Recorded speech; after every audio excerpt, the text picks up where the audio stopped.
Election అప్డేట్స్ను అందరికంటే ముందుగానే తెలుసుకోవాలంటే ఈరోజే ఆర్టీవీ లైవ్ యాప్ని మీ మొబైల్లో డౌన్లోడ్ చేసుకోండి. పోలింగ్ పెద్ద ఎత్తున నమోదైంది. దానికి రీజన్ వాళ్ళు చెప్పుకునే రీజన్ ఏంటంటే, మేము సంక్షేమ పథకాలు అందించాం, ప్రతి ఇంటికి చేర్పించాం, కసితో వచ్చి ఓట్లు వేశారు అనేది. అది మొత్తం టీడీపీ ఓటు, కానీ చూసినోడు ఎవరన్నా ఫోటోలు తీసుకుంటే అది వైసీపీ ఓటు అనుకుంటే ఇంకంతకన్నా.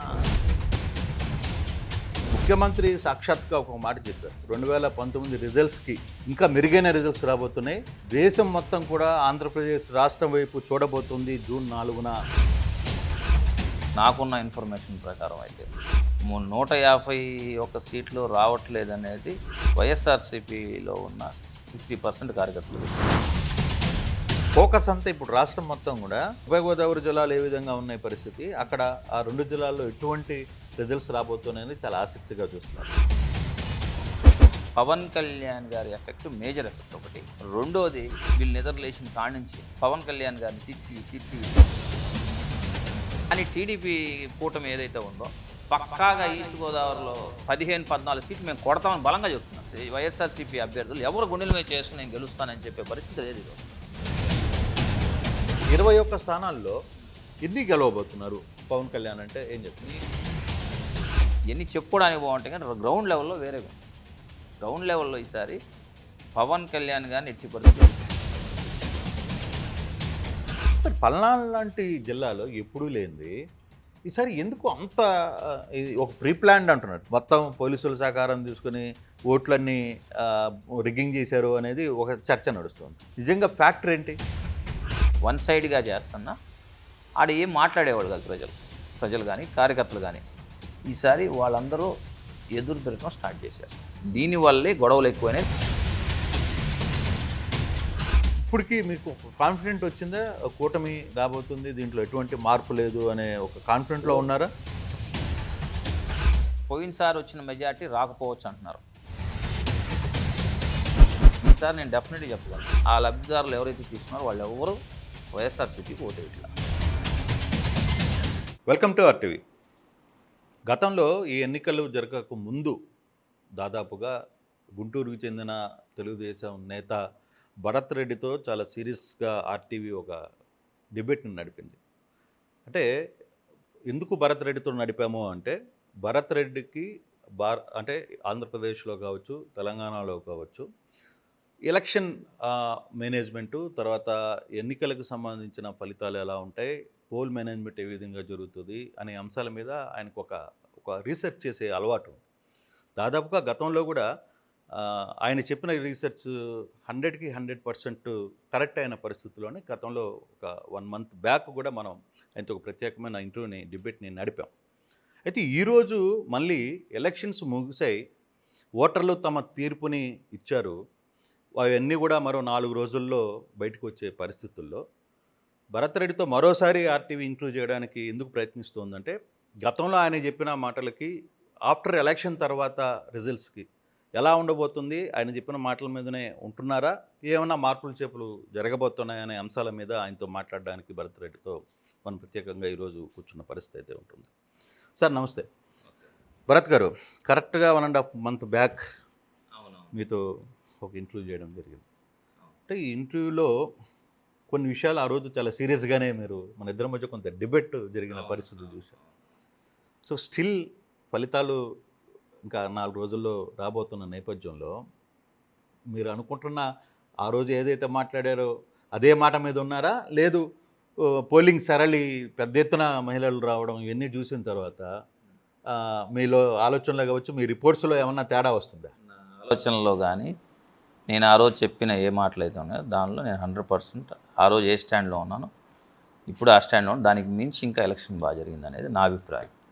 అంటే ఇప్పుడు అధికార పార్టీలో ఉన్న వ్యక్తులు చెప్పడం, పోలింగ్ పెద్ద ఎత్తున నమోదైంది, పర్టికులర్గా మహిళలు పెద్ద ఎత్తున వచ్చారు, దాదాపు ఒక క్యూ లైన్లో గంటల పాటు నిలబడి ఓట్లేశారు.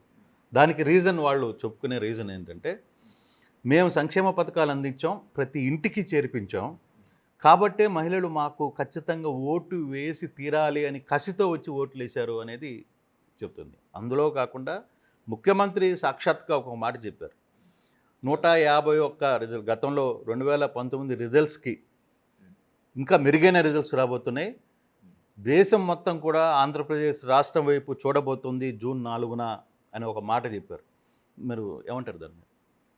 నేను ముఖ్యమంత్రి గారు 151 సీట్లు రాబోతున్నాయి అనేది మొన్న చెప్పిన సంగతి ఆంధ్రప్రదేశ్ స్టేట్లో ఉన్న ప్రతి పౌరుడికి తెలుసు. కాకపోతే నేను చెప్పేది ఏంటంటే 151 సీట్లు రావట్లేదు అనేది వైఎస్ఆర్సీపీలో ఉన్న 50% కార్యకర్తలు తెలుసు. ఆయన ఏ ఉద్దేశంతో చెప్పారు కానీ నాకున్న ఇన్ఫర్మేషన్ ప్రకారం అయితే ఇప్పుడు మీరు చెప్తున్న మహిళలు కానివ్వండి, మహిళలు అంటే లబ్ధిదారులే అని అనుకుంటాం పొరపాటు. ఇప్పుడు ఎగ్జాంపుల్, హైదరాబాదులో నా అపార్ట్మెంట్లో కింద వాచ్మెన్ ఉన్నాడు, నేనున్న ఫ్లాట్స్లో. ఆ వాచ్మెన్ నిన్న నేను వెళ్ళేటప్పుడు వెళ్ళి ఓటేసావా అని అడిగి, సార్ నేను మా వైఫ్ మా చుట్టుపక్కల ఇక్కడ ఉన్న శ్రీకాకుళం వాళ్ళు, ఈ చుట్టుపక్కల ఇక్కడ ఉన్న మేమందరం వ్యాన్ మాట్లాడుకొని కారు మాట్లాడుకొని వెళ్ళి ఓటేసి వచ్చాం, ఎవరికి వేసారని అడిగా. దానిలో ఎక్కువ మంది ఈ కారులో వెళ్ళిన వాళ్ళు కూడా 2 మగాళ్ళు ఉన్నారంట, 8 మంది ఆడవాళ్ళు ఉన్నారు. ఈ 8 మంది ఈ ఇన్నోవానో ఇట్లాంటివి మాట్లాడుకొని వెళ్ళి ఓటేసి వచ్చారు. 8 మంది వేసింది వైసీపీకి అనుకుంటే పొరపాటు. ఎక్కడైనా మహిళల్లో కూడా కాపు సామాజిక వర్గం ఉంది, బీసీలు ఉన్నారు, తర్వాత బ్రాహ్మణులు ఉన్నారు, వైశ్యులు ఉన్నారు, కమ్మవారు ఉన్నారు. ప్రతి మహిళ నా ఓటరు నా కోసమే వచ్చి క్యూలో నించుంది అనుకుంటే అంతకన్నా హాస్యాస్పదం ఉండదు. ఎందుకంటే నేను నించున్న మహిళల్లా నా వైసీపీ కోసం ఓటేసింది అనుకుంటే ఇంకంతకన్నా చెప్పడానికి ఎట్లా ఉంటుంది. మీరు చెప్పిన దానిలో ఓ పాయింట్ ఉంది, మహిళల్లో కొంత భాగం జనరల్గా ఉన్న వాళ్ళు కొంత వేసి ఉండొచ్చు, ఈయన ఇచ్చిన వెల్ఫేర్ స్కీమ్స్ కానివ్వండి దాని మీద కొంత వేసి ఉండొచ్చు. కానీ క్యూలో నిలబడి మహిళలందరూ క్యూలో నిలబడి ఎట్టి పరిస్థితుల్లో మళ్ళీ గవర్నమెంట్ని తెచ్చుకోవాలనే దానిలో నించొని వేశారనే దాన్ని మాత్రం అవాస్తవం అనేది నేను నా పర్సనల్ నాకున్న ఈ రాజకీయ అనుభవం మీద కానీ లేకపోతే ఈ ఎలక్షన్ స్ట్రాటజీ మీద కానివ్వండి. ఇంకోటి ఎగ్జాంపుల్, ఇక్కడ గుంటూరులోనే గణేష్ నగర్ అనే ప్రాంతం ఉంది. ఆ ప్రాంతం నేను లీడ్ చేసి ఆ ప్రాంతాన్ని కొంత వైసీపీలో ఉన్న వాళ్ళు కూడా కంప్లీట్ మార్చేశాను టీడీపీలోకి. ఆ బూత్ కాడికి ఎవరన్నా వెళ్తే పిచ్చెక్కిపోద్ది. ఎందుకంటే కనీసం ఒక 1/2 కిలోమీటర్ మహిళలు ఎగబడి వెళ్ళి ఓటేస్తున్నారు. అది మొత్తం టీడీపీ ఓటు. కానీ చూసినోడు ఎవరన్నా ఫోటోలు తీసుకుంటే అది వైసీపీ ఓటు అనుకుంటే ఇంకంతకన్నా హాస్యాస్పదం ఉండదు. ఎందుకంటే నేను రియల్గా నేను వెళ్ళి చూసిన కనీసం పాపం వాళ్ళు నించుంటే వాటర్ లేదు, ఫ్యాన్ లేదు, విపరీతమైన 45 degrees ఎండ, క్యూలో నించొని ఎగబడి వెళ్తున్నారు. ఎందుకు? మార్పు ఈసారి రావాలి అనేది. మహిళలందరూ క్యూలో నించున్న ప్రతి మహిళ వైఎస్ఆర్సీపీ పార్టీకి ఓటేస్తూ అనుకుంటే అది అవాస్తవం. ఎస్, ఎందుకంటే నేనేమంటానంటే వాళ్ళు లబ్ధిదారులు కాబట్టి వాళ్ళు అక్కడికి వచ్చి తమ ఓటును వేశారు అంటున్నారు. మీరు 2019 నుంచి ఇప్పుడు దాకా జరిగిన దానిలో ఎక్కడ టీడీపీ నుంచి వాళ్ళు ఏ విధంగా లబ్ధి పొందారు? మహిళలు మీరు అన్నట్టుగా మీకు ఎందుకు ఓటు వేయాలి? లబ్ధిదారులు అంటే నేను చెప్పేది లబ్ధిదారుల్లో కూడా మీకు రాజకీయ అనుభవం ఉంది కృష్ణమోహన్ గారు. లబ్ధిదారుల్లో కూడా వైఎస్ రాజశేఖర రెడ్డి గారు అప్పుడు చాలా మంచి కార్యక్రమాలు చేశారు, ఆరోగ్యశ్రీ అని లేకపోతే ఫీజు రిమెంట్. కానీ ఆ రోజు కూడా టీడీపీ పార్టీ తీసుకున్న టీడీపీ పార్టీ వాళ్ళు కానీ జనసేన ప్రజారాజ్యం పార్టీ వాళ్ళ పార్టీకి ఓటేసుకున్నారు. ఈరోజు కూడా నేను చెప్తే లబ్ధిదారుల్లో లబ్ధిదారులందరూ తీసుకున్న వాళ్ళందరూ ఇప్పుడు లబ్ధిదారులు అయిన అన్ని కులాలకి అన్ని మతాలకు వేసి ఉండొచ్చు. కానీ వాళ్ళకున్న అక్కడున్న ఇష్యూస్ని బట్టి కానీ ఇప్పుడు పవన్ కళ్యాణ్ సామాజిక వర్గమే ఉందండి. నిద్రలేసిన కాడి నుంచి పవన్ కళ్యాణ్ గారిని తిడితే ఆ సామాజిక వర్గంలో కూడా కొంతమంది లబ్ధిదారులు ఉంటారు. ఈసారి నేను డెఫినెట్గా చెప్పగలను, ఆ లబ్ధిదారులు ఎవరైతే తీసుకున్నారో వాళ్ళు ఎవరు వైఎస్ఆర్సీపీకి ఓటేయట్లా. అంటే మీరు ఓవరాల్గా అంటే ఇప్పుడు మీరు రాష్ట్రం మొత్తంలో ఉన్న అన్ని ప్రాంతాలని చూసుకుంటూ వచ్చారు. సో ఒక్కొక్కసారి మనం ఉత్తరాంధ్ర తీసుకుందాం ఫర్ సపోజ్. ఉత్తరాంధ్రలో ఇప్పుడు ఉన్న మీ అంచనాలో ఉత్తరాంధ్రకి సంబంధించిన వ్యవహారంలో కావచ్చు, ఉత్తరాంధ్రకి సంబంధించిన వ్యవహారంలో ఎటువంటి పరిస్థితులు కనపడుతున్నాయి? ఉత్తరాంధ్రలో శ్రీకాకుళం, విజయనగరం, ఉమ్మడి విశాఖ ఈ 3 ప్రాంతాల్లో తీసుకుంటే మీ అబ్జర్వేషన్ ఏ విధంగా ఉంది? నేను లాస్ట్ చాలా ఇంటర్వ్యూస్లో కూడా చెప్పాను కృష్ణమోహన్ గారు, ఏదైతే వైజాగ్ పీపుల్ ఉన్నారో వాళ్ళకు మాత్రం వాళ్ళ మైండ్ సెట్ నాకు బాగా తెలుసు. వాళ్ళు లైట్ మైండెడ్ పీపుల్. వాళ్ళకి క్యాపిటల్ రావాలా, ఈ క్యాపిటల్ వస్తే మనకేదో జరిగిపోద్ది, మనం ఏదో లబ్ధి పొందుతాం అనే దానిలో లేరు వాళ్ళు. మన క్యాపిటల్ వద్దురా బాబు అనే మైండ్లోనే ఉన్నారు వాళ్ళు. క్యాపిటల్ వస్తే మేలే కదా వాళ్ళకి. వాళ్ళ నేను అదే చెప్పేది, వైజాగ్ ఆల్రెడీ బ్రహ్మాండమైన సిటీ. వాళ్ళు అక్కడికి వైజాగ్ మళ్ళీ క్యాపిటల్ వచ్చి మా కొండలన్నీ పోతాయి, మా నేచర్ అంతా డిస్టర్బ్ అయ్యిద్ది, మాకు ట్రాఫిక్ పెరిగిద్ది, ఈ ట్రాఫిక్ రూల్స్ ఇవన్నీ ఇబ్బంది పడతాం. మేమేదో హ్యాపీగా బీచ్లో ఒక 4 రోజులు కాసేపు 1 గంట కూర్చొని ఇంటికి వచ్చి హ్యాపీ రెస్ట్ తీసుకుందాం అనే మైండ్ సెట్ ఉన్నవాళ్ళే కానీ వైజాగ్ పీపుల్. అంటే ఈ గూండాగిరి పెరిగిపోద్ది అనే ఏమైనా ఆలోచన ఉందా? గుండాగిరి అనే దానికన్నా వాళ్ళు లైట్ మైండెడ్ పీపుల్. వాళ్ళకి ఏంటంటే ఈ క్యాపిటల్ ఇష్టం లేదు వాళ్ళకి. మనకు చాలు. ఇప్పుడు క్యాపిటల్ రావటం వల్ల అదనంగా వాళ్ళకేం రియల్ ఎస్టేట్ పెరిగేది ఉంది. ఆల్రెడీ ఆ రియల్ ఎస్టేట్ విపరీతంగా ఎక్కడికి వెళ్ళినా వైజాగ్ 50,000 లక్ష అయిపోయి ఉన్నాయి గజాలు.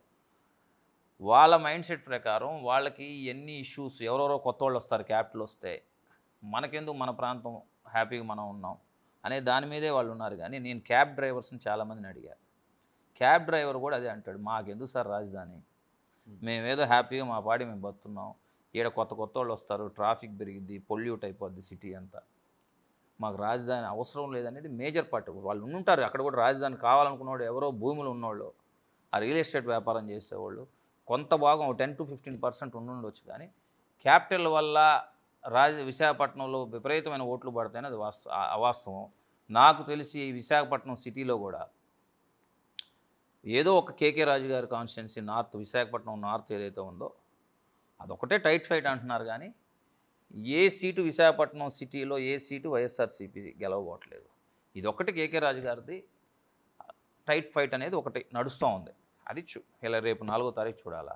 శ్రీకాకుళంలో కూడా ఒక పాలకొండ కానివ్వండి, లేకపోతే హెచ్చర్ల అట్లాంటి పాతపట్నం కానీ ఇట్లాంటి ఏదో ఒక 4-3 సీట్లు, పలాష లాంటి ఇట్లాంటి ఏదన్నా ఒక 4-3 సీట్లు ఏదో వైసీపీ టైట్ ఫైట్, అంటే అది గెలుస్తామని చెప్పలేకపోతున్నారు, టైట్ ఫైట్లో ఉందని చెప్తున్నారు. కానీ ఆడ కూడా ఆల్మోస్ట్ టీడీపీ లీడ్ ఉన్నట్టు నాకున్న సమాచారం. విజయనగరం ఇదే చెప్తుందండి. మీకు మార్పు వచ్చిందని చెప్పడానికి ఈరోజు బొత్స గారు లాంటి కాన్స్టిట్యున్సీ, చీపురుపల్లి లాంటి కాన్స్టిట్యున్సీ కూడా ఎలక్షన్ టైట్గా నడిచింది. పోయినసారి వచ్చిన మెజార్టీ రాకపోవచ్చు అంటున్నారు. కొన్ని చోట్ల బొత్స గారు కాన్స్టిట్యున్సీలో కూడా టైట్ ఫైట్ అని చెప్తున్నారు. ఈసారి ఒకవేళ సహజంగా బొత్స గారికి ఫ్యామిలీ అక్కడ అంతా వర్క్ చేస్తారు, ఇవన్నీ ఉండబట్టి విజయనగరంలో ఏదన్నా 1-2 సీటు ఎక్స్ట్రా రావచ్చేమో, అంటే ఉత్తరాంధ్రలో కొంత విజయనగరంలో ఎక్కువ సీట్లు రావచ్చేమో అనిపిస్తుంది. కాకపోతే నాకున్న ఇన్ఫర్మేషను, నాకున్న డేటాని బట్టి అయితే ఆ విజయనగరం కూడా అంత ఈజీగా అయితే ఏం లేదు. నేను చేసిన దాన్ని బట్టి అవసరమైతే 1 సీట్ టీడీపీకి కూడా రావచ్చు, అవకాశం ఉంది, ఎక్స్ట్రా రావడానికి ఛాన్స్ ఉంది. ఇంకోటి బొత్స గారు ఝాన్సీ గారు ఇప్పుడు ఎంపీ సీట్ ఇవ్వటం వల్ల ఈయన విశాఖపట్నం పరిమితం అయ్యి ఇక్కడ కాన్సన్ట్రేట్ చేసుకొని అక్కడేమన్నా టైట్ అవ్వచ్చు అనేది కూడా నా పర్సనల్ ఒపీనియన్. నేనున్న దాన్ని బట్టి ఓవరాల్గా ఉత్తరాంధ్రలో టీడీపీ అది సహజంగానే టీడీపీకి బాగా పట్టున్న కాన్స్టిట్యున్సీ. పవన్ ఓట్ బ్యాంక్ చేరింది, బీజేపీ కొంత ఉంది, బీసీలంతా టీడీపీతోనే ఉన్నారు. దీనివల్ల ఉత్తరాంధ్రలో నాకు తెలిసి టీడీపీకే ఎక్కువ శాతం సీట్లు వస్తాయి అనేది నా పర్సనల్ ఒపీనియన్. అంటే ఉత్తరాంధ్ర పరిస్థితులు ఒక రకంగా ఉంటే, ఈస్ట్ గోదావరి, వెస్ట్ గోదావరి, ఉభయ గోదావరి జిల్లాల్లో చాలా రకంగా, అంటే ఫోకస్ అంతా ఇప్పుడు రాష్ట్రం మొత్తం కూడా ఉభయ గోదావరి జిల్లాలు ఏ విధంగా ఉన్నాయి పరిస్థితి, అక్కడ ఆ 2 జిల్లాల్లో ఎటువంటి రిజల్ట్స్ రాబోతున్నాయని చాలా ఆసక్తిగా చూస్తున్నారు. దీంట్లో పవన్ కళ్యాణ్ ఫ్యాక్టర్ ఒకటి. రెండవది, అక్కడ జరిగిన కొన్ని కుల సమీకరణాలు కూడా ఎప్పుడూ జరిగిన కుల సమీకరణాలు ఈసారి ఒకటిగా నిలిచాయి అనేది ఒక వార్త అయితే వస్తుంది. నిజమేనా? అది మీ అంచనా ఎలా ఉంది? నేను ఒకటైతే చెప్పగలను, ఈస్ట్ గోదావరి, వెస్ట్ గోదావరి జిల్లాలో కూటమి క్లీన్ స్వీప్ చేస్తుంది. దాని వరకు నేను పవన్ కళ్యాణ్ గారి ఎఫెక్ట్, మేజర్ ఎఫెక్ట్ ఒకటి. రెండోది, వీళ్ళు నిద్రలేసిన కాడి నుంచి పవన్ కళ్యాణ్ గారిని తిట్టి జనరల్గా ఈ ఇళ్లలో ఉన్న ఆడోళ్ళు మగాళ్ళ కన్నా బయటికి వెళ్తే రిఫ్లెక్షన్ కొంచెం, మనం బయటికి వెళ్తే కొంచెం రిలాక్స్ అవుతాం. పాపం వాళ్ళ టీవీలు చూసి చూసి చూసి చూసి పవన్ కళ్యాణ్ గారి మీద ఉన్న పిచ్చి ప్రేమతో నాకు తెలిసి ఈసారి పవన్ కళ్యాణ్ సామాజిక వర్గంలో ఉన్న మహిళలు అయితే ఎవరైతే ఉన్నారో 90% కొట్టేసుకుంటారు కూటమికి.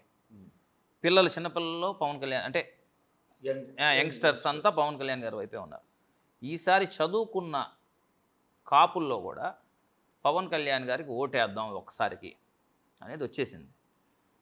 రెండోది, అక్కడున్న చాలా సిచ్యువేషన్స్, అక్కడున్న యాక్వా కానివ్వండి, యాక్వా కరెంటు రేట్లు పెరగటం కానివ్వండి, నాకున్న డేటా ప్రకారం అక్కడున్న బీసీ సామాజిక వర్గం కూడా ఈసారి కూటమికి ఓటేశారన్నది నాకు పక్కా డేటా. ఇప్పుడు ఈస్ట్ గోదావరిలో ఆ రంపచోడవరం కానివ్వండి, లేకపోతే అనపర్తి కానివ్వండి, లేకపోతే కాకినాడ టౌను, లేకపోతే ఈయన మన రాజానగరం కానివ్వండి, ఇట్లా ఏదో ఒక 3-4 కాన్స్టిట్యున్సీల్లోనే టైట్ ఫైట్ అని చెప్తున్నారు. అది కూడా తుని. ఈ టైట్ ఫైట్ అనే చెప్పే దానిలో కూడా ఎవరు నేను గుండెల మీద చేసుకొని వైఎస్ఆర్సీపీ నుంచి నేను గెలుస్తున్నా అని చెప్పేది ఏది లేదు. కానీ టీడీపీ కూటమి ఏదైతే ఉందో పక్కాగా ఈస్ట్ గోదావరిలో 15-14 సీట్లు మేము కొడతామని బలంగా చెప్తున్నారు. ఎక్కడికి వెళ్ళి వైఎస్ఆర్సీపీ వైఎస్ఆర్సీపీ అభ్యర్థులు ఎవరు గుండెల మీద చేసుకుని నేను గెలుస్తానని చెప్పే పరిస్థితి లేదు ఈరోజు. వెస్ట్ గోదావరికి వచ్చినాం. వెస్ట్ గోదావరిలో కూడా ఇప్పుడు ఏదైతే మన పోలవరం ఆమె వనిత గారి కాన్స్టిట్యున్సీ ఏది నించుందో కొవ్వూరు కాదండి, అది మన ఇంకో కాన్స్టిట్యున్సీ ఉంది గోపాల్పురం, తర్వాత ఇంక అట్లా ఏదన్నా ఒకటి అరా మీరు ఇంకేదన్నా చూసుకుంటే కాన్స్టిట్యున్సీలు ఒకటి అరా ఒక 3 కాన్స్టిట్యున్సీల్లో ఫైట్ కనపడుతుంది. అంతేగాని నేను గెలుస్తాను అని వైఎస్ఆర్సీపీ వాళ్ళు అభ్యర్థి ఎవడని చెప్పలేకపోతున్నాడు. వెస్ట్ గోదావరిలో 3-4 సీట్లు అయ్యి టైట్ ఫైట్, ఏదేం జరగవచ్చు. అది వైసీపీకి పడవచ్చు, టీడీపీకి కానీ జనసేన రావచ్చు, చెప్పలేం ఏది వస్తుందని. ఆ పరిస్థితిలో ఈరోజు ఈ 2 జిల్లాల్లో ఉంది. ఇక్కడ ప్రధానంగా పవన్ కళ్యాణ్ మనం కానీ ఫోకస్ చేస్తే, పవన్ కళ్యాణ్ పోటీ చేసిన 21 స్థానాల్లో మేజర్ రోల్ అంతా కూడా ఈస్ట్ అండ్ వెస్ట్లోనే పోటీ చేశారు. సో ఆ అంచనా ప్రకారం ఆయన పోటీ చేసిన అన్ని స్థానాల్లో గెలిచే పరిస్థితి అయితే ఉందా? 21 స్థానాల్లో ఎన్ని గెలవబోతున్నారు పవన్ కళ్యాణ్ అంటే ఏం చెప్తారు? నేను లాస్ట్ టైం కూడా చెప్పాను కృష్ణమోహన్ గారు మీకు ఇదే మాట. ఈసారి పవన్ కళ్యాణ్ గారు స్మార్ట్గా డెసిషన్ తీసుకున్నాడు, తెలివిగా. ఏ అయితే గెలిచే స్థానాలు ఉన్నాయో, ఏ అయితే చక్కగా మంచి స్థానాలు ఆయన ఓట్ బ్యాంక్ ఎక్కడ ఎక్కువ ఉందో అలాంటివే తీసుకున్నాడు. నేను అనుకోవటం పవన్ కళ్యాణ్ గారు 21 సీట్లలో ఈసారి పక్కాగా 70% సీట్లు కొట్టేస్తాడు. అంటే 16 సీట్లు వస్తుంది నేను అనుకోవటం, నేను పక్కా అనుకుంటున్నాను. ఎందుకంటే ఇప్పుడు చాలామంది నన్ను ఎవరో చెబుతున్నారు పవన్ కళ్యాణ్ గారు ఓడిపోతారని. నాకు తెలిసి 30,000 పై చిలికే ఉంటుంది మెజార్టీ అని. ఇవన్నీ ఎట్లుంటాయంటే ఊరికేదో పవన్ కళ్యాణ్ గారు ఓడిపోతున్నారు ఇవన్నీ చెప్పుకోవడానికి బాగుంటాయి, కానీ గ్రౌండ్ లెవెల్లో వేరేగా ఉంది. గ్రౌండ్ లెవెల్లో ఈసారి పవన్ కళ్యాణ్ గారిని ఎట్టి పరిస్థితుల్లో గెలిపించుకోవాలనే పనిచేశారు అందరూ. అంటే కాపు ఓటు కన్వర్ట్ అయిందని చెప్తున్నారు. 100% అయింది. 100% కాపు ఓటు కన్వర్ట్ అయింది. కాపు బలిజ ఈ రాయలసీమలో ఉన్న బలిజ ఓటు కానివ్వండి, ఇక్కడ ఉన్న కాపు తూర్పు కాపులు ఇక కాపులో ఎన్ని తెగలు ఉన్నాయో అన్ని తెగల ఓట్ బ్యాంకు ఈసారి కూటమికి పక్కాగా టర్న్ అయిపోయింది. అది మాత్రం నేను చెప్పగలను. సో ఆ ఇంపాక్ట్ నీకు ఓవరాల్గా రాష్ట్రం మొత్తం మీద కనపడుతుంది? డౌటే ఉంది. ఇప్పుడు కాపు సామాజిక వర్గం కానివ్వండి, బలిజ కానివ్వండి, ఇవన్నీ ఎక్కువ ఓట్ బ్యాంక్ ఎక్కువ ఉన్నది. స్టేట్ మొత్తం ఇంపాక్ట్ 100% ఉంటుంది. ఇప్పుడు రాజంపేట ఎందుకు టైట్ అవుతుంది, లేకపోతే రైల్వే కోడూరు ఎందుకు టైట్ అవుతుంది, ఎన్నిట్లో బలిజ సామాజిక వర్గం ఉంది. వాళ్ళు యూటర్న్ తీసుకుని ఈసారి ఎట్టి పరిస్థితుల్లో పవన్ కళ్యాణ్ గారి కోసమైనా సరే కూటమికి ఓటు వేయాలి. మరి కృష్ణా గుంటూరు జిల్లాల పరిస్థితి ఏంటి? కృష్ణా గుంటూరు జిల్లాలో మేజర్ ఇంపాక్ట్ ఏది పడింది అంటారు? క్యాపిటల్ కృష్ణా గుంటూరు జిల్లాలో ఉన్న ప్రతి పౌరుడు, చిన్న కుర్రోడు కాడి నుంచి పెద్ద మనిషి దాకా 60 ఏళ్ళ దాకా రాజధాని పోద్దనే భయం అందరిలో పట్టుకుంది. ఇంకా రాజధాని పోతే ఈ 2 జిల్లాలు మనం ఒక 50 ఏళ్ళు వెనక్కి వెళ్ళిపోయినట్టే. సో గతంలో కూడా ఈ మాట మీరు చెప్పారు. అవును, మీరు వైసీపీ నుంచి తెలుగుదేశం పెట్టడానికి కూడా ప్రధానమైన 100% అదే. నేను వైసీపీ నుంచి రావడానికి కూడా మెయిన్ క్యాపిటలే. నేను చెప్పిందే జరుగుతుంది. ఈరోజు నేను చాలా చెప్పాను. రేపు ఈ క్యాపిటల్ ఇక్కడ నుంచి పోతే వైఎస్ఆర్సీపీ కార్యకర్తలు జెండా పట్టుకోవడానికి కూడా ఇబ్బంది పడతారు అని చెప్పాను. నేను నా మాట ఆ రోజు ఎవ్వరు లెక్క చేయలేదు. ఈరోజు గుంటూరు ఈస్ట్ ఎలక్షన్లో కానీ గుంటూరు ప్రాంతంలో ఉన్న ఎలక్షన్లో కానీ ఇంత జనం రివోల్ట్ అవడానికి, రెవల్యూషన్ రావడానికి నాయకులు ఎవరు పుష్ చేయాల, టీడీపీ నాయకులు కానీ ఎవరు పుష్ చేయాల. కేవలం ఇప్పుడు మా గుంటూరు ఈస్ట్ కాన్స్టిట్యున్సీ ఉంది, 20 ఏళ్లలో ఎప్పుడు జరగని గొడవలు జరిగినాయి. ఎవరు మేము కానీ, మా ఎంపీ గారు కానీ, లేకపోతే ఎమ్మెల్యే అభ్యర్థి కానీ ఎవరు మేము గొడవలు పుష్ చేసే మనుషులు కదా. ఈ ఎడ్యుకేషన్ బ్యాక్గ్రౌండ్ నుంచి వచ్చిన వీళ్ళందరూ జనాల్లోనే రెవల్యూషన్ వచ్చింది. వైఎస్ఆర్సీపీ కార్యకర్తలతో గొడవ పడ్డారు.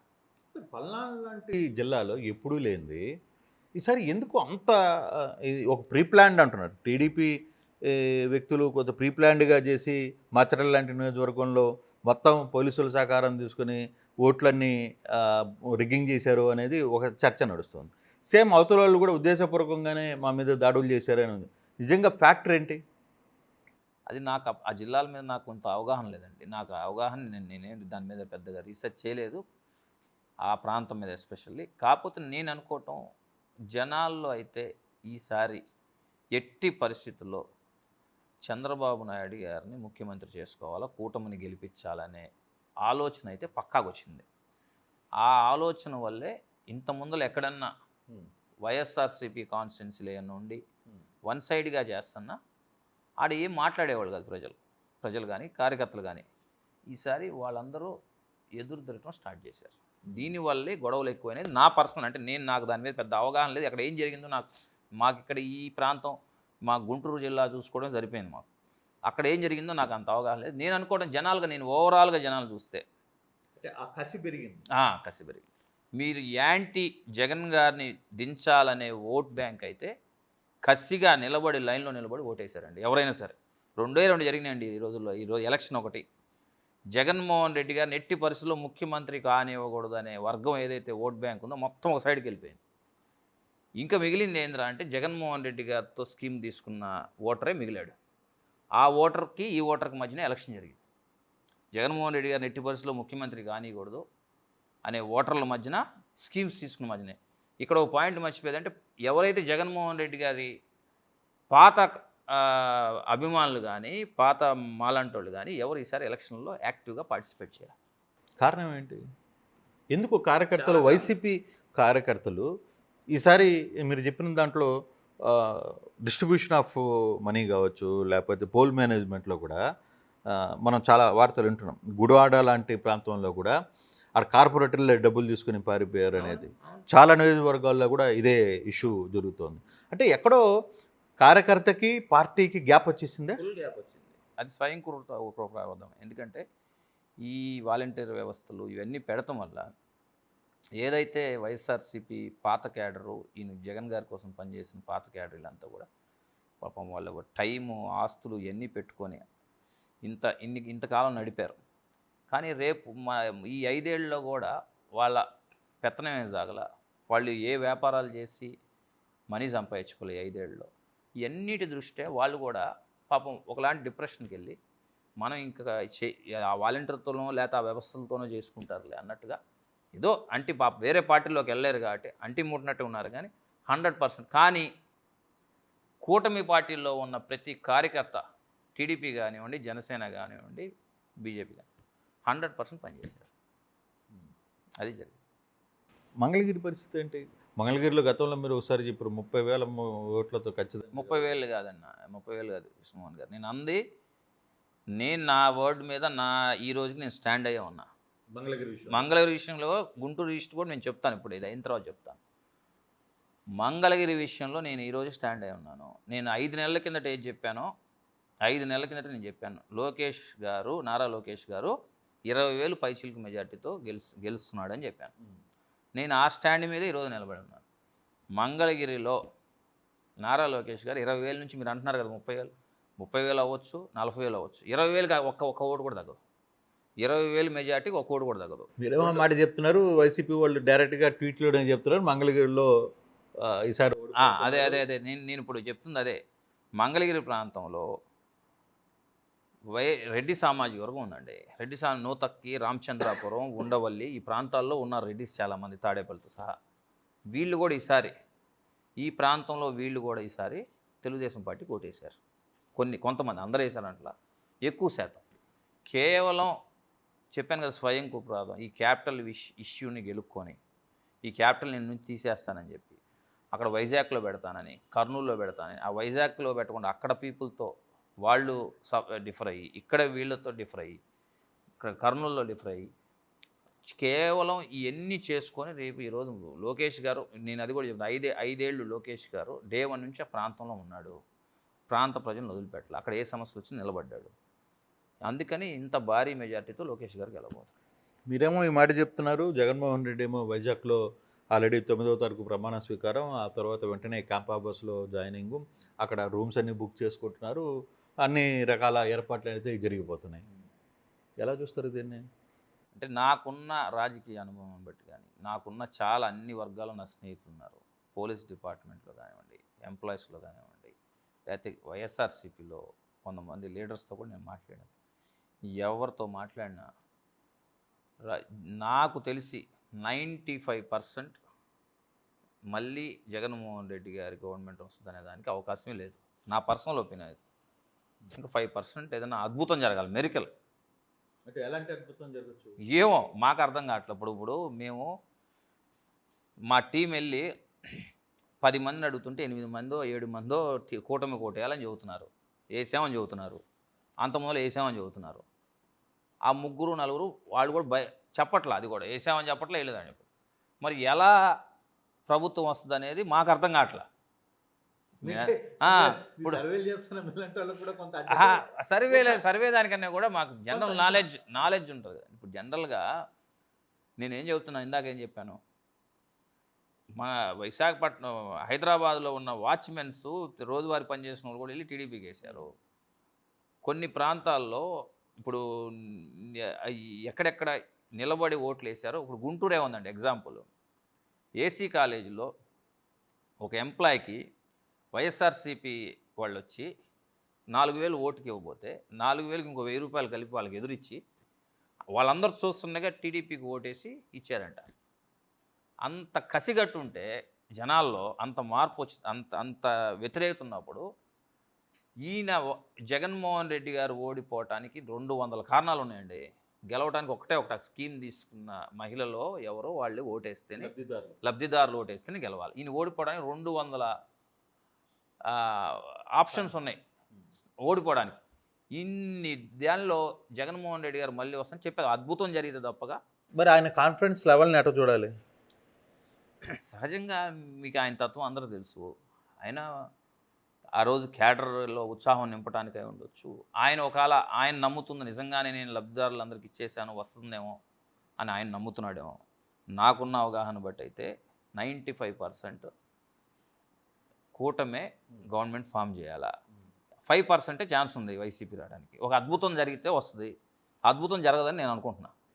గుంటూరు ఈస్ట్ పరిస్థితి ఏంటండి? గుంటూరు ఈస్ట్ ఈసారి చాలా టైట్ ఫైట్లో జరగబోతుంది. ఏం లేదండి, చర్చ నడుస్తుంది. ఏం లేదు. ఇప్పుడు దూరంగా ఉన్న వాళ్ళకి ఎలా ఉంటుందంటే, సహజంగా గుంటూరు ఈస్ట్ అంటే వైఎస్ఆర్సీపీకి కంచుకోట. 20 ఏళ్ళుగా టీడీపీ లేదేడా. సహజంగా బయట ఊర్లో ఎవరైనా కృష్ణా జిల్లా వాళ్ళకో, నెల్లూరు జిల్లా వాళ్ళకో, లేకపోతే ప్రకాశం జిల్లా వాళ్ళకో, పల్నాడులో ఉన్న వాళ్ళకో ఏముంటుంది. ఇప్పుడు నేను ఇందాక పల్నాడు అంటే నాకు ఆ పల్నాడు మీద అవగాహన లేదు, కరెక్ట్గా ఏం జరిగిందో సిచ్యువేషన్ అబ్జర్వ్ దాని అని చెప్పి. దూరంగా ఉన్న వాళ్ళకి ఎలా ఉంటుందంటే, వైఎస్ఆర్సీపీకి స్ట్రాంగ్ హోల్డ్ ఉన్న కాన్స్టిట్యున్సీ కదా ఇది, ఎట్టి పరిస్థితుల్లో మళ్ళీ వైఎస్ఆర్సీపీ కొడుతుంది అనుకుంటున్నారు. మీరు రాసి పెట్టుకోండి, రేపు ఎలక్షన్ అయిన తర్వాత మాట్లాడుకుందాం. మా పార్టీ అభ్యర్థి నసీర్ అహ్మద్ గారు 10,000 పైసలకు, మా టీం ఆయన 5,000 4,000 అని చెప్తున్నారు. నాకున్న అవగాహన బట్టి 10,000 పైన మెజార్టీ వస్తుంది. 10,000 తగ్గదు, 10,000 పైన ఇంకెంతైనా వెళ్ళొచ్చు. 10,000 తగ్గకుండా గుంటూరు ఈస్ట్ అభ్యర్థి నసీర్ అహ్మద్ గారు గెలవబోతున్నారు. దీనికి చాలా వేరియస్ రీజన్స్ ఉన్నాయి. ఇంకోటి కూడా చెప్తాను. ఇప్పుడు అక్కడ ఈ ప్రాంతంలో, గుంటూరు ఈస్ట్ ప్రాంతంలో రామిరెడ్డి తోట అనే ఒక డివిజన్ ఉంది. ఈ డివిజన్లో గత 40 ఏళ్ళుగా టీడీపీ ఎప్పుడు మెజార్టీ రాల. వైఎస్ఆర్సీపీ కానీ కాంగ్రెస్ పార్టీ కానీ 1,500 ఓట్లు, 2,000 ఓట్లు, 1,000 ఓట్లతో మెజార్టీ వస్తుంది. ఆ ప్రాంతంలో కూడా ఆ ప్రాంతంలో 3 సామాజిక వర్గాలు మేజర్గా ఎలక్షన్ చేస్తాయి. రెడ్డిస్, ముస్లిమ్స్, క్రిస్టియన్స్, కొంత కాపులు ఉన్నారు, ఈ మత్స్యకారులు ఉన్నారు, వీళ్ళందరూ ఉన్నారు. కానీ లీడ్ చేసేది వీళ్ళే. ఫస్ట్ ఒకరోజు సబ్ పెట్టి రెడ్లు అందరూ జాయిన్ అయిపోయారు. రెండో రోజు మీటింగ్ పెట్టి ముస్లిమ్స్ అందరూ జాయిన్ అయ్యారు. మూడో రోజు ముగి అక్కడ ఎస్సీ కమ్యూనిటీ అంతా జాయిన్ అయ్యారు. ఈరోజు ఏందిరా పరిస్థితి అంటే, నాకున్న డేటా వార్డు నుంచి తీసుకుంటే కనీసం 400-500 ఓట్లైనా టీడీపీ మెజార్టీకి రాబోతుంది అనేది చెప్తున్నారు. ఇంకొకటి, మసీర్ అహ్మద్ గారు గెలవబోతున్నారు అంటానికి ఇంకొకటి మెయిన్ రీజన్, ఇక్కడ గుంటూరు ఆటనగర్ ప్రాంతం ఉంది, మాయబజార్ ప్రాంతం ఉంది. అక్కడ ఎక్కువ ముస్లిమ్స్ లీడ్ చేస్తారు. ఇవన్నీ ఓల్డ్ స్పేర్ పార్ట్స్ కానీ దీనికి సంబంధించిన స్వచ్ఛందంగా ఎంపీ గారిని, ప్రమిసాన్ చంద్రశేఖర్ గారిని, మా అందరిని పిలిచి, ఎమ్మెల్యే అభ్యర్థి గారిని కానీ ఉన్న ఇక్కడ లోకల్గా ఉన్న వాళ్ళందరినీ పిలిచి స్వచ్ఛందంగా మీటింగ్ పెట్టి వాళ్ళు 50-55% ముస్లిమ్స్ మారిపోయారు. కూటమితో కలిసి ఉన్న టీడీపీ, బీజేపీ ఏంది నేను అడిగా రీసెర్చ్, నేను అడిగిన డేటాలో ఎందుకు మారారు అనేది అడిగా. నేను అడిగినప్పుడు ఒకటే చెప్పారు వాళ్ళంతా. అక్కడ వాళ్ళు రోజువారీ ఈ సర్వీసింగ్ పాయింట్స్ కానీ, స్పేర్ పార్ట్స్ కానీ, లేకపోతే ఈ సెకండ్ సంబంధించినవి కానీ 2014 నుంచి 19 బ్రహ్మాండంగా ఉన్నాయి వాళ్ళ వ్యాపారాలు. ఈరోజు వాళ్ళ పరిస్థితులు, వ్యాపారాలన్నీ బంద్ అయిపోయాయి, డబ్బులు రావట్లా. దీని రీత్యా ఈ క్యాపిటల్ వస్తేనే ఇక్కడ మనకి మళ్ళీ వ్యాపారాలు వస్తాయి. రోజుకి ఒక 100 మందో 200 మందో కార్లు రావటం, ఆ జిల్లా నుంచి, హైదరాబాద్ నుంచో, రాయలసీమ నుంచో, తెలంగాణ నుంచో, ఉత్తరాంధ్ర నుంచో, ఇంతమంది కలకల్లాడుతున్నవాళ్ళు ముస్లిం మైనార్టీస్. అతి ముఖ్యంగా ఇద్దరు దెబ్బతిన్నారండి ఈ ప్రాంతంలో. జగన్మోహన్ రెడ్డి గారు వచ్చిన తర్వాత మోటార్ ఫీల్డ్లో ఉన్నోళ్ళు, రోజువారీ చేసుకునే కార్మికులు. ఇంత ముందర వాళ్ళు కానీ, బేల్దారి కానీ, కార్పెంటర్ కానీ, ప్లంబింగ్ కానీ, రాడ్ బెండింగ్ వాళ్ళు కానీ రోజుకు 1000 రూపాయలు జోలో పెట్టుకుని వెళ్ళేవాళ్ళు. ఈరోజు వాళ్ళకి 2 రోజులకి 500 కూడా రాని పరిస్థితి. వీళ్ళందరూ కూడా, వీళ్ళలో ఎస్సీలు ఉన్నారు, ముస్లిమ్స్ ఉన్నారు, తక్కువ కులాలు, చిన్న కులాలు అందరూ కూడా ఈసారి కంప్లీట్గా మా ప్రాంతంలో, బయట ప్రాంతాల గురించి నాకు ఐడియా లేదు, గుంటూరు కృష్ణా జిల్లాలో అందరు యూటర్న్ తీసుకొని కూటమికి ఓటేశారు. రేపు ఇక్కడ మాకు ఈస్ట్లో చాలామంది నాతో అన్నారు, గుంటూరు ఈస్ట్కి గెలిస్తే 120 సీట్లు 125 సీట్లు తగ్గదు కూటమికనే. అది దేవుడి నిర్ణయం ఎట్లా వస్తాయి అనేది. గుంటూరు ఈస్ట్ అయితే పక్కాగా 10,000 పైచీలకు మెజార్టీతో మేము గెలవబోతున్నాం. దీనిలో చాలామంది, నంబూరు సుబాని గారు లాంటి వాళ్ళు, వాళ్ళ అబ్బాయి జీపీ గౌస్ గారు లాంటి వాళ్ళు, వీళ్ళందరూ మా చిన్నాటి స్నేహితులు, మేము పనిచేస్తాం. ఆఖరి నిమిషంలో షౌకత్ వచ్చాడు. చాలామంది మైనార్టీస్లో కూడా ఈసారి మన ప్రాంతాన్ని కాపాడుకోవాలా అనే ఒక రెవల్యూషన్ వచ్చింది. ఇక్కడ పార్టీలు ఏం చూడాల, ఈసారి పెద్ద ఆయన చంద్రబాబు గారిని ముఖ్యమంత్రి చేసుకుంటేనే ఈడ క్యాపిటల్ ఉంటుంది అనే దాని మీదే వర్క్ జరిగింది మా ప్రాంతంలో, ఎస్పెషల్లీ గుంటూరు కృష్ణా జిల్లా. సో ఆ ఇంపాక్ట్లో గుంటూరు కృష్ణా జిల్లా వైసీపీకి చాలా పెద్ద డ్యామేజ్ చేయబోతుందా? పక్కా డౌటే ఉంది. మీకేమైనా డౌట్ ఉందా? నేను డే 1 నుంచి చెప్తుంది అదే కదండి. వాళ్ళు ఈజీగా తీసుకున్నారు 33 కాన్స్టిట్యున్సీలు మాయి. మీరే ఏముందిలే ఆ 33 కాన్స్టిట్యున్సీలు పోతే పోయింది అని ఒక ఈజీగా తీసుకున్నారు. కానీ ఇప్పుడు ఆ పరిస్థితి లేదు. ఇప్పుడు అర్థమైంది అది మనం ఏం చేసాం తప్పు అనేది రేపు 4వ తారీఖు తర్వాత అర్థం. సో ప్రకాశం నెల్లూరు పరిస్థితి ఏంటి? ప్రకాశం నెల్లూరు చేయదు కూడా అంతే కదా, పార్టీ చేసుకుందే కదా. పార్టీ చేతులారా పెద్ద పెద్దోళ్ళని, ఇప్పుడు ఎవరన్నా, ఇప్పుడు మాగంటి శ్రీనివాసరెడ్డి గారు ఉన్నారు, ఆయన అజాత శత్రువు, అందరికీ పనిచేస్తారు, అట్లాంటి నాయకుడిని వదిలేసుకున్నారు. లేకపోతే విపిఆర్ గారు ఉన్నారు. ఇట్లా చాలామంది లైట్ మైండెడ్, ఏదో సమాజ సేవ చేద్దామని, ఏదో ఉన్నా ఎవరిని పక్కన వాళ్ళు హట్ చేయకుండా రాజకీయం చేసే నాయకులు వీళ్ళంతా. వీళ్ళే వచ్చేసి టీడీపీలో జరిగే ఎలక్షన్ జరుగుతున్నప్పుడు కామన్ పీపుల్, రెడ్డి సామాజిక వర్గం కూడా అక్కడ ఏదైతే ప్రకాశం జిల్లాలో, నెల్లూరు జిల్లాలో ఉన్న రెడ్డి సామాజిక వర్గం ఆలోచిస్తారు. ఇప్పుడు నేను అదే చెప్తున్నాను, ముస్లిం మైనార్టీస్ కూడా వచ్చి కూటమిలో ఉన్న టీడీపీ పనిచేశారన్నప్పుడు లీడర్స్ అందరూ, పెద్ద పెద్ద వాళ్ళందరూ, మినిమం కామన్ సెన్స్ ఉన్న ఎవరైనా సరే ఎందుకు మారుతున్నారు వీళ్ళందరూ? అంటే మీకు కొంత నెల్లూరు జిల్లాతో కొంత బంధుత్వం ఉంది కాబట్టి అక్కడ ఏం జరిగిందంటారు నెల్లూరు జిల్లా రాజకీయంలో ఈసారి? నెల్లూరు జిల్లాలో ఒకటే అండి, ఇప్పుడు నేను ఆత్మకూరు కాన్స్టిట్యున్సీ ఉంది, ఆత్మకూరు కాన్స్టిట్యున్సీలో సంగం మండలం మర్రిపాడు 2 మర్రిపాళ్ళు ఉన్నాయి ఆడ. ఈ మర్రిపాడులో 95% పోలైనవి. ఈ 95% పోలైన ఓట్లలో గత 4 టర్మ్స్లో అది వైసీపీ 500 600 లీడ్ అవుతాయి. ఈసారి ఏం జరిగింది, 500-600 ఓట్లు టీడీపీ టర్న్ అయిపోయింది. 95% ఓట్ పోలైంది. అదే నేను చదువుతుంది ఇప్పుడు 95% నాకు ఓట్ పోలైందల్లా నాదనుకోవడం పొరపాటు అంటే నా వైసీపీ వాళ్ళని. ఆ 95% టీడీపీకి రావాలని చేశారు ఆ ఊరు వరకు. ఇప్పుడు అక్కడ ఆత్మకూరులో రామనారాయణ రెడ్డి అన్న గెలుస్తాడా ఓడతాడా అది టైట్ ఫైట్ అంటున్నారు. అది నేను చెబుతున్నాను. ఆ కాన్స్టిట్యున్సీలో మా సంగం మండలంలో మరిపాడు అనే విలేజ్లో అయితే జరిగింది ఇది.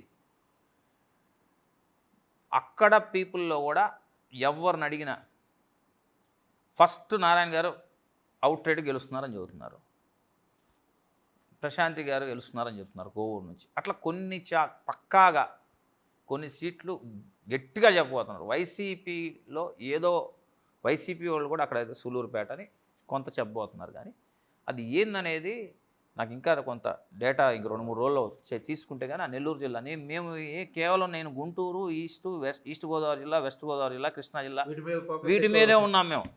అంటే ఇది ఆల్మోస్ట్ పెద్ద జిల్లాలు 67 ఆల్మోస్ట్ 40% కాన్స్టిట్యున్సీ 67 కాన్స్టిట్యున్సీల్లో వీటి మీదే మాకు రీసెర్చ్ చేయడం సరిపోయింది. వీటిల్లో మాత్రం ఘోరంగా వైఎస్ఆర్సీపీ ఓడిపోబోతుంది. రాయలసీమకు వస్తే రాయలసీమలో కూడా చాలా డిఫరెంట్ రాయలసీమలో నాకు తెలిసి కర్నూలు, కడప లీడ్లో ఉండొచ్చు వైఎస్ఆర్సీపీ. అక్కడ కూడా చాలా డిఫరెంట్ నేను మొన్న రీసెంట్గా అక్కడున్న చాలామంది ఎంప్లాయీస్తో మాట్లాడాను, చాలామంది టీడీపీ లీడర్స్తో మాట్లాడాను, కామన్ పీపుల్తో మాట్లాడాను. కొంత మా టీం రీసెర్చ్ చేసింది. అనంతపురం జిల్లాలో ఈరోజు చిన్న రైతులు ఎవరైతే ఉన్నారో డ్రిప్ ఇరిగేషన్ మీద ఆధారపడిన వాళ్ళు, అక్కడ వాళ్ళకి ఫెసిలిటీస్ అందపోవటం వల్ల కానివ్వండి, ఆ కాంట్రాక్టర్స్ టైంకి వాళ్ళకి ఆ పరికరాలు ఇవ్వకపోవటం వల్ల కానివ్వండి, ఆ రైతుల్లో వాళ్ళు కూడా ఈసారి యూటర్న్ తీసుకొని కూటమికి వేసుకుందాం. ఆ రైతుల్లో కూడా టైంకి పాపం వాళ్ళకి ఎన్ని ఫెసిలిటీస్ రావు. అనంతపురంలో కూడా ఈసారి నేను అనుకోవటం వైఎస్ఆర్సీపీ కన్నా టీడీపీకే ఎక్కువ సీట్లు వస్తున్నాయి. ఆ జిల్లాల్లో కూడా కొంత మార్పు వచ్చింది. లాస్ట్ టైం పనిచేసినట్టు మళ్ళీ నేను అదే చెప్తున్నా, లాస్ట్ టైం పనిచేసినట్టు బట్టలు దించుకొని వైఎస్ఆర్సీపీ సెకండ్ క్యాడర్ పనిచేయలాడు. కానీ ఈసారి టీడీపీ కానివ్వండి, జనసేన క్యాడర్ కానీ బ్రహ్మాండం పనిచేసినాయి అనంతపురంలో. ఇలా చాలా ఇప్పుడు షర్మిలా గారి ఎఫెక్ట్ ఎస్పెషల్లీ చాలామంది ఇలా అనుకుంటుంది. అంటే కడప జిల్లాలో కదా, రాయలసీమలో కూడా అందరిని ఆలోచింపజేసి షర్మిలా గారి క్యాంపెయినింగ్ కానివ్వండి, కుటుంబ సభ్యులే ఈరోజు 2 చెల్లెళ్ళే బయటకు వచ్చి యాంటీ గవర్నమెంట్ మీద మాట్లాడతా ఇంత క్యాంపెయినింగ్ చేసినప్పుడు కామన్ పీపుల్, రెడ్డి సమాజ వర్గం కానివ్వండి, కామన్ పీపుల్, న్యూట్రల్ పీపుల్, చదువుకున్న వాళ్ళు అందరూ ఒక ఆలోచనలో అయితే పడ్డారు. అంటే రెడ్డి సామాజిక వర్గంలో కూడా మార్పు ఏమైనా వచ్చింది? పక్కా వచ్చింది. మార్పు వచ్చిందని చెప్పడానికి, రెడ్డి సామాజిక వర్గంలో మార్పు వచ్చిందని చెప్పడానికి రేపు ఓటింగ్ సర్లే తెలియదు. ఇంత ముందుల రెడ్డి సామాజిక వర్గం ఒక 75% వైసీపీకి వేసి ఉండొచ్చు ఎలక్షన్లో 2019.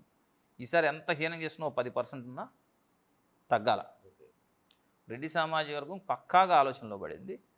ఈ రాయలసీమ చుట్టుపక్కల ఉన్న రెడ్డి సామాజిక వర్గం కూడా ఈసారి న్యూట్రల్ అయిపోయారు. అంటే ఎక్కువ మనం ఎందుకు ఇలా పూసుకొని చేసే ఇబ్బంది పడటం ఎందుకు, మన పనేది మనం చేసుకుందాం అనే ధోరణికి వచ్చేసారు. ఓవరాల్ పిక్చర్లో అంటే ఇప్పుడు మీరు అబ్జర్వ్ చేసిన ఈ మేజర్ 4 జిల్లాలు కాకుండా ఉత్తరాంధ్ర, రాయలసీమ, మిగిలిన కృష్ణా, గుంటూరు, ఉభయ గోదావరి ఈ జిల్లాల్లో చూసిన తర్వాత ఇప్పటికీ మీకు ఒక కాన్ఫిడెంట్ వచ్చిందా? కూటమి రాబోతుంది, దీంట్లో ఎటువంటి మార్పు లేదు అనే ఒక కాన్ఫిడెంట్లో ఉన్నారా? కృష్ణమోహన్ గారు, కూటమి రాబోతుంది అనేది పక్కా, దానిలో అనుమానమే లేదు. చెప్పాను కదా, నాకున్న నాలెడ్జ్ ప్రకారం, నా పర్సనల్ ఒపీనియన్ ఏంటంటే పక్కాగా కూటమి గవర్నమెంట్ ఫామ్ చేయగలుగుతుంది. కానీ ఒక 5% ఏదో అద్భుతం జరిగితే వస్తుంది అనేది వైసీపీలో ఉన్న కార్యకర్తలకు కానీ లీడర్స్ కానీ నాకైతే డౌట్ లేదు. నేను చెప్తున్నాను, నాకైతే కూటమి ఫామ్ చేస్తుందని క్లియర్గా ఉన్నాను. పక్కాగా 200% ఆంధ్రప్రదేశ్లో కూటమి ఫామ్ చేయబోతుంది. నారా చంద్రబాబు నాయుడు గారు ముఖ్యమంత్రిగా ప్రమాణ స్వీకారం చేయబోతున్నాడు అనే దాని మీద నేను పక్కాగా ఉన్నా. సో దాని నేనున్నా. కానీ కొంతమంది పాపం బ్రహ్మల్లో అంటే బ్రహ్మల్లా అని కాదు, వెల్ఫేర్ తీసుకున్న వాళ్ళు ఓటేస్తారు, మేము గెలుస్తున్నాం అనే దాని మీదే ఉన్నారు వైసీపీలు. నేనేమంటానంటే వెల్ఫేర్ ఒకటే కాదు, డెవలప్మెంట్ ఉండాలా. అన్ని ప్రాంతాలకి, అన్ని కులాలకి, అన్ని మతాలకి, అన్ని సిస్టమ్స్లో వర్క్ చేసే ఎంప్లాయీస్కి అందరికీ న్యాయం చేస్తేనే గవర్నమెంట్ వస్తుంది. ఒక వెల్ఫేర్ ఇస్తే రాదు. ఈ వెల్ఫేర్ కాకుండా మిగతా సెక్టర్లంతా ఈయనకి యాంటీ ఉన్నారు జగన్ గారికి. ఆ యాంటీ ఓట్తో ఇప్పుడు ఓడిపోతున్నాడు అనేది నేను చెప్తున్నా. అది నా పర్సనల్గా నేను రీసెర్చ్ చేసిన దాన్ని బట్టి గ్యారెంటీగా వెల్ఫేర్ వేస్తేనే గెలుస్తారనుకుంటే వర్కౌట్ కాదు, అసలు వర్కౌటే కాదు. ఇంకా ప్రపంచ దేశాలన్నీ ఎన్ని ఆపేసి ఈ రోడ్లు వేయటం, గీడ్లు వేయటం, డెవలప్మెంట్లు, కన్స్ట్రక్షన్లు, ఐటీ కంపెనీలు, ఈ రీసెర్చ్ సెంటర్లు, నాసా సెంటర్లు అన్నీ ఆపాడేసి ఓన్లీ వెల్ఫేరే వేస్తారు. ఇక తినండి రా బాబు అంటారు. దాంతో వర్కౌట్ అనేది నా బలమైన నమ్మకం. ఆ రోజు రాజశేఖర రెడ్డి గారు వెల్ఫేర్ చేసినా కానీ ఆయన డెవలప్మెంట్ పక్కా చేశాడు. చంద్రబాబు నాయుడు గారు కూడా వెల్ఫేర్ చేశాడు, డెవలప్మెంట్ చేశారు. అందుకని అన్ని సంవత్సరాలు ఈ ఆంధ్రప్రదేశ్లో 14 ఏళ్ళు ముఖ్యమంత్రిగా ఉండగలిగారంటే ఆయన రెండింటిని నడిపాడు కాబట్టి అన్ని సంవత్సరాలు ఇప్పుడు 14 ఏళ్ళు ఉండగలిగాడు ఆయన. ఇవన్నీ ఒక సామాజిక వర్గమో ఒక వెల్ఫేర్ తీసుకున్న వాళ్ళు వేస్తే గవర్నమెంట్లో అయితే రావు అనేది నా ఒపీనియన్. ఫైనల్గా ఒక ప్రశ్న అడుగుతాను మిమ్మల్ని. ఇన్ కేస్ కూటమిలో గవర్నమెంట్ ఏర్పడడానికి పవన్ కళ్యాణ్ అనే వ్యక్తి, అంటే మీరు అంచనాలో పవన్ కళ్యాణ్ 14-15 సీట్లు గెలవబోతున్నారు అని అంటున్నారు కాబట్టి ఇంకా ఎక్కువ కూడా రావచ్చు. ఓకే, మేబీ అతనే కీ రోల్ అయ్యాడు అనుకోండి. వితౌట్ పవన్ కళ్యాణ్ జేఎస్పీ లేకుండా, అంటే జనసేన పార్టీ లేకుండా కూటమి ప్రభుత్వాన్ని ఏర్పాటు చేయని పరిస్థితి వస్తే అప్పుడు ఎలా ఉండబోతుంది? మీరు ఒక్కటే కృష్ణమోహన్ గారు, మీరు ఏదో ఈ జర్నలిజంలో మా పార్టీల మధ్య గొడవ పెట్టారు. అసలు పవన్ కళ్యాణ్ గారు టీడీపీ వేరని మీరు ఎందుకు అనుకుంటున్నారు? పవన్ కళ్యాణ్ గారు టీడీపీ బీజేపీ ఒకటే కదా. మా ఇష్టం, మాకు ఎన్నొస్తే మేము అందరం కలుపుకొని గవర్నమెంట్ ఫామ్ చేసుకుంటాం. పవన్ కళ్యాణ్ గారికి 10 వచ్చినాయి, మేమన్నా పవన్ కళ్యాణ్ గారిని వదిలేస్తాం? పవన్ కళ్యాణ్ గారు మమ్మల్ని వదిలేస్తారు? మేమంతా కలిసే కదా వెళ్ళింది, మేము కలిసే ఉన్నాం. ఏం లేవు. పవన్ కళ్యాణ్ గారు ఆ పక్కన సీట్లు, మేమందరం కలిసి ఎలక్షన్కి వెళ్ళాం. రేపు కలిసి గవర్నమెంట్ ఫామ్ చేసుకుంటాం. పవన్ కళ్యాణ్ గారు పక్కా రేపు ఉదయాన్నే జేఎస్పీ మళ్ళీ మమ్మల్ని ఏంటి, మాకున్న డిమాండ్స్ ఏంటి, మాకు ఎన్ని మంది అసలు నా స్థాయిలో అవి మాట్లాడేది నేను చెప్పలేను కానివ్వండి. పవన్ కళ్యాణ్ గారికి, చంద్రబాబు నాయుడు గారికి అయితే పక్కా అండర్స్టాండింగ్ ఉంది.